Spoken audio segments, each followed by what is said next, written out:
Topic 10. My house. My house is a special place where I live with my family. It is not very big, but it is clean, comfortable, and full of love.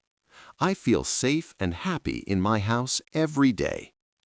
There are several rooms in my house, including a living room, a kitchen, and bedrooms. The living room is where my family gathers to relax, watch TV, and talk together. The kitchen is where my mother cooks delicious meals for us.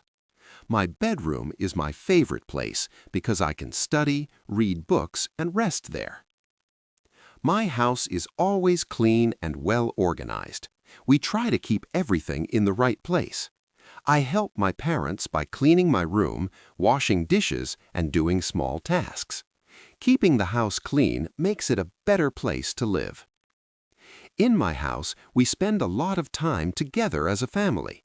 We eat meals, talk about our day, and share happy moments. These activities make our relationship stronger and bring us closer. My house is also a place for learning. I do my homework and practice English at home. It is quiet so I can focus and study well.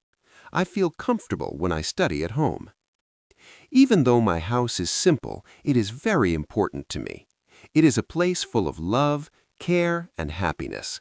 I am proud of my house, and I will always take care of it.